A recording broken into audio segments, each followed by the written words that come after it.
Hello students, myself Maushmi Bhattacharya from Sheth Vidya Mandir English High School CBSE Vasai. आज मैं आपको कक्षा 7 हिंदी वसंत का पाठ 17 वीर कुंवर सिंह समझाने जा रही हूँ। प्रस्तुत है पाठ का द्वितीय खंड। प्रथम खंड में आपने समझा कि इस पाठ के द्वारा सन 1857 के स्वतंत्रता संग्राम के वीर सेनानी कुंवर सिंह की वीरता और साहस का परिचय दिया गया है। वीर कुंवर सिंह ने अंग्रेजी शासन की जड़ें हिला दी थी। उनका जन्म सन 1782 में बिहार में शाहाबाद जिले के जगदीशपुर नामक स्थान पर हुआ था। अब हम पाठ के आगे के हिस्से को पढ़ते हैं। जगदीशपुर के जंगलों में बसूरिया बाबा नाम के एक प्रसिद्ध संत रहते थे। उन्होंने ही कुंवर सिंह में देशभक्ति एवं स्वाधीनता की भावना उत्पन्न की थी। उन्होंने बनारस, मथुरा, कानपुर, लखनऊ आदि स्थानों पर जाकर विद्रोह की सक्रिय योजनाएं बनाई। वे किसी एक जगह पर बैठकर योजनाएं नहीं बनाते थे, विभिन्न जगहों पर घूम घूम कर योजनाएं बनाते थे, जिससे संपूर्ण देश के लोग एकजुट हो सके। क्योंकि आपने तो ये बात सुनी ही होगी कि एक उंगली से ज्यादा काम 5 उंगलियां कर सकती, यानी पांचों उंगलियां मिलकर जब एक मुट्ठी बन जाती है तो जो काम कर सकती है वह पांचों उंगलियां अलग अलग रहकर नहीं कर सकती हैं। इसी नीति को मानते हुए उन्होंने देश भर में घूम घूम कर लोगों के साथ योजनाएं बनाई और उसको कार्यरत करने की कोशिश की। वे 1845 से 1846 तक काफी सक्रिय रहे और गुप्त ढंग से ब्रिटिश हुकूमत के खिलाफ विद्रोह की योजनाएं बनाते रहे। उन्होंने बिहार के प्रसिद्ध सोनपुर मेले को अपनी गुप्त बैठकों की योजना के लिए चुना। सोनपुर के मेले को एशिया का सबसे बड़ा पशु मेला माना जाता है। यह मेला कार्तिक पूर्णिमा के अवसर पर लगता है। यह हाथियों के क्रय विक्रय के लिए भी विख्यात है। इसी ऐतिहासिक मेले में उन दिनों स्वाधीनता के लिए लोग एकत्र होकर क्रांति के बारे में योजना बनाते थे। ऐसे मेलों में वो लोग योजनाएं इसलिए बनाते थे कि मेले में नाच गान, खाना पीना, आनंद आदि चलता रहता था, जिससे किसी दूसरे व्यक्ति को यह संदेह भी नहीं होता था कि इस तरह के आनंद उल्लास की जगह पर इस तरह की योजनाएं भी बनाई जा सकती हैं, इस तरह की क्रांतिकारी योजनाएं भी बनाई जा सकती हैं। इसलिए उस समय इस तरह के मेले या सार्वजनिक अनुष्ठानों में क्रांति की योजनाएं बनाई जाती थी। 25 जुलाई 1857 को दानापुर की सैनिक टुकड़ी ने विद्रोह कर दिया और सैनिक सोन नदी पार कर आरा की ओर चल पड़े। कुंवर सिंह से उनका संपर्क पहले से ही था। इस मुक्ति वाहिनी के सभी बागी सैनिकों ने कुंवर सिंह का जयघोष करते हुए आरा पहुंचकर जेल की सलाखें तोड़ दी और कैदियों को आजाद कर दिया। 27 जुलाई 1857 को कुंवर सिंह ने आरा पर विजय प्राप्त की। सिपाहियों ने उन्हें फौजी सलामी दी। यद्यपि कुंवर सिंह बूढ़े हो चले थे, परंतु वह बूढ़ा शूरवीर इस अवस्था में भी युद्ध के लिए तत्पर हो गया और आरा क्रांति का महत्वपूर्ण केंद्र बन गया।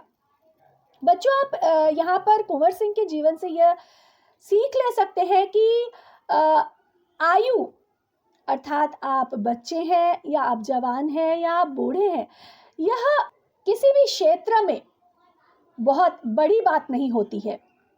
आपके मन में किसी भी कार्य को करने की अगर तीव्र इच्छा हो तो शक्ति अपने आप ही अंदर से आ जाती है।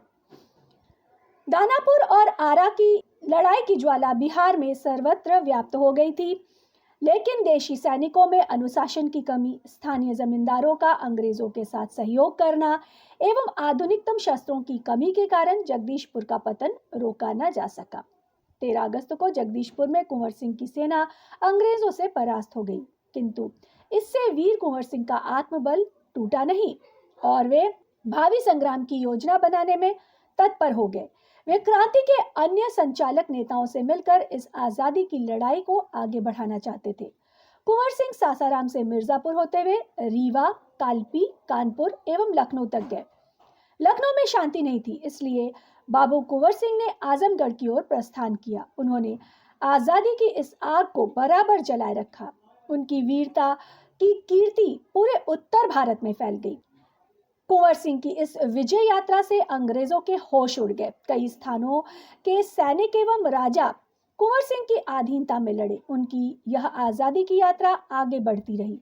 लोग शामिल होते गए और उनकी अगुवाई में लड़ते रहे। इस प्रकार ग्वालियर, जबलपुर के सैनिकों के सहयोग से सफल सैन्य रणनीति का प्रदर्शन करते हुए वे लखनऊ पहुंचे।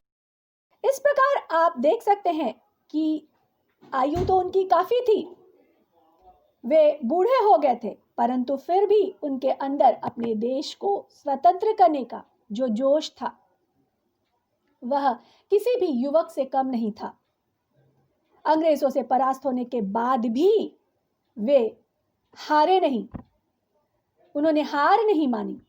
फिर उन्होंने संग्राम की योजनाएं बनाई और अंग्रेजों को अपने देश से, अपने राज्य से बाहर निकालने की ठान ली। आजमगढ़ की ओर जाने का उनका उद्देश्य था इलाहाबाद एवं बनारस पर आक्रमण कर शत्रुओं को पराजित करना और अंततः जगदीशपुर पर अधिकार करना। अंग्रेजों और कुंवर सिंह की सेना के बीच घमासान युद्ध हुआ। उन्होंने 22 मार्च 1858 को आजमगढ़ पर कब्जा कर लिया। अंग्रेजों ने दोबारा आजमगढ़ पर आक्रमण किया। कुंवर सिंह ने एक बार फिर आजमगढ़ में अंग्रेजों को हराया।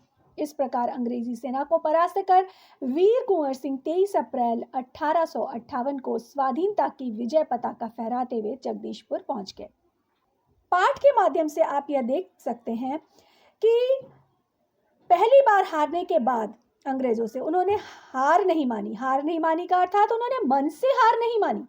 उन्होंने फिर से योजनाएं बनाई और अंग्रेजों को परास्त किया। तो इस तरह से हम भी उनके जीवन से सीख ले सकते हैं कि अगर हम किसी कार्य में विफल होते हैं तो हमें वह कार्य दोबारा से शुरू करना चाहिए और फिर हम कभी ना कभी उसमें अवश्य सफल होंगे। किंतु इस बूढ़े शेर को बहुत अधिक दिनों तक इस विजय का आनंद लेने का सौभाग्य न मिला। इसी दिन विजय उत्सव मनाते हुए लोगों ने यूनियन जैक अंग्रेजों का झंडा उतारकर अपना झंडा फहराया। इसके 3 दिन बाद ही 26 अप्रैल 1858 को यह वीर इस संसार से विदा होकर अपनी अमर कहानी छोड़ गया। पाठ का द्वितीय खंड यहीं पर समाप्त होता है। पाठ के आगे की व्याख्या तृतीय खंड में की जाएगी। पाठ को ध्यानपूर्वक पढ़ें। धन्यवाद।